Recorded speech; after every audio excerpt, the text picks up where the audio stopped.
اگر ایران در عراق 70 میلیون دلار هزینه کرد و عراق رو از لوث وجود داعش پاک کرد، سال 92 رئیس جمهور شما رفت به عراق و 14 میلیارد دلار قرارداد بست. ببین 70 میلیون دلار هزینه کردی، 14 میلیارد دلار برات آورده اقتصادی داشته. من فکر می‌کنم اعداد کاملا گویا باشه. یا در سوریه، به خاطر اینکه سوریه نمیتونه هزینه‌هایی که ایران اونجا کرده رو جبران بکنه، معادن سوریه به مدت 60-70 سال در اختیار ایرانه.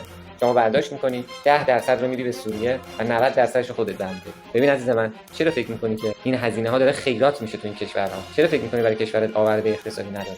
برای مثال من یک سوال می‌پرسم، اگر ما مثلا در سوریه اهداف ایدئولوژیک داشتیم یا اهداف انسان دوستانه داشتیم برای کمک به سوریه، دلیل اینکه اینقدر ما پافشاری کردیم تا شهر بوکمال رو آزاد کنیم و به دست بیاریم چی بود؟ بوکمالی که آمریکا خط قرمز اعلام کرده بود، گفت اگه به اینجا نزدیک بشیم من شخصا ورود میکنم. بوکمالی که روسیه گفت من بوکمال نیستم، من اینجا ورود نمیکنم.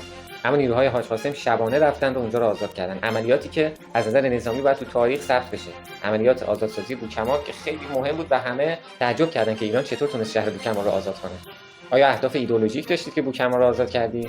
ماجرا اینه دوستان من. محور ارتباطی شما از طریق عراق و سوریه به لبنان و مدیترانه از بوکمال میگذره. یعنی کسی که بوکمال رو داشته باشه مسلط به این محور، و اگه شما بوکمال رو نداشته باشی این محور رو هم نداری.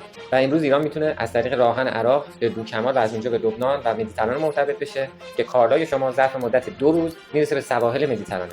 یا مثلا در مورد یمن، عربستان قرار بود با تصرف یمن ترانزیتش رو ببره در اون منطقه، از تنگه باب‌المندب و دریای سرخ انجام بده. یعنی اصلا خلیج فارس و تنگه هرمز شما رو دور میزد. این اهرم قدرت شما از دست میرفت. اما ایران با هوشمندی رفت در یمن حمایت کرد، اجازه نداد اون منطقه مهم دست عربستان بیفته و امروز دوستان شما در یمن تبدیل شدن به یک قدرت موشکی، پهپادی و دریایی بزرگ که علنا تنگه باب‌المندب رو مسدود میکنن، دریای سرخ رو مسدود میکنن، بندر ایلات اسرائیل رو کلا تعطیل میکنن. دیگه الان برای شما فرقی نمیکنه که این کشورها از تنگه هرمز بیان رد بشن یا بخوان از اون تنگه باب‌المندب یا دریای سرخ ترانزیت داشته باشن.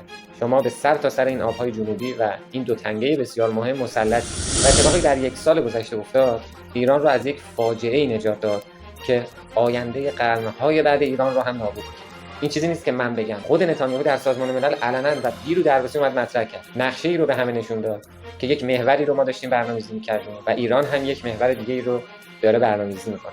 محور اونا چی بود؟ قرار بود یک کریدوری به شکل بدن که هند به امارات متصل بشه و از اونجا از طریق عربستان و اردن متصل بشه به اسرائیل. چه اتفاقی میافتاد؟ اولا اسرائیل رو تبدیل می‌کرد به قطب اقتصادی منطقه. نتیجه بعدیش این بود که این کشورهایی که در این بالای این محور هستن مثل لبنان، سوریه، عراق، ایران تا خود افغانستان اینها دور می‌خوردن.